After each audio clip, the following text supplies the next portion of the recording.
Well, the honey is a really important part of the enrichment program. First of all, because it was harvested right here on ground, so it's a renewable source that we didn't have to pay any money for. The second is that Turbo, our spec bear, is very active. He's 4 years old and he loves to have things to do all the time. So our enrichment program is based on behaviors. We're always looking to elicit certain behaviors from our animals and have the same sort of diversity of those behaviors that they would have in the wild. So allowing the honey to be out here, spreading it around, putting it in things that he has to process allows him to elicit those behaviors that he would be doing in the wild.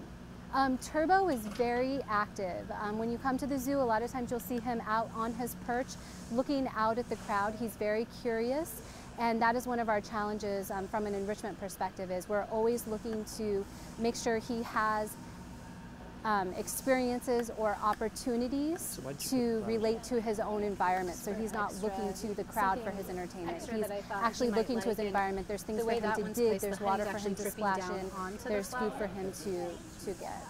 Yeah, you know, bears are omnivores and they'll pretty much eat anything they can get their hands on. So we have all different types of bears in the world. We have a good variety of them here, from the spec bear to Andeans to the grizzly bears, and they're going to eat whatever they can opportunistically find. So if it's berries, they're going to eat berries. If it's carrion, they're going to eat carrion. But definitely I think honey for any bear is going to be a high score. It's going to be one of those really high caloric value items that's going to give them energy for a while. Well, for Turbo specifically, this definitely is a treat. He does get honey every once in a while, but to be given honey in the comb, I think is going to be a whole new experience for him. But in the wild, I think that would be a pretty big treat for them. When we prepare to do a removal, we get suited up. So we have full bee protection with a bee suit and a bee veil. And we can usually tell from the initial sort of, like in this case, we're pulling nails out of this plywood piece that's on the front side of the wall. And in this case, we could tell that the bees were pretty knowledgeable. They weren't that upset about it. He doesn't need a balloon. He can fly. You know, excellent. There's a variety. I mean, obviously, they might buzz at our face. They might try to come out maybe in a little bit stronger form than they were.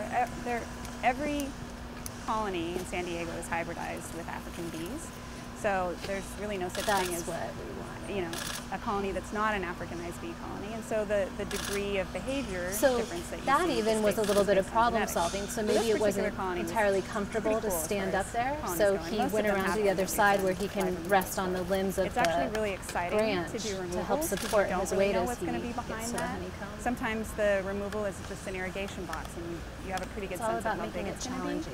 This particular colony, we just didn't know. It could have been small, it could have been really large, and it ended up being really large. Yeah, bees have gotten inside the suit. So far, I've not had any stings, and I've left my bee suit open, I'm ashamed to say, on a couple of occasions. But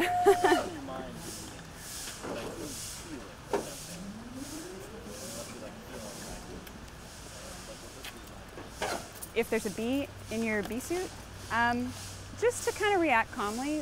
The worst thing you can do with bees is try to bat them, or you know, that kind of aggravates them. So you just kind of calmly unzip your suit, take your veil off, and let them fly out.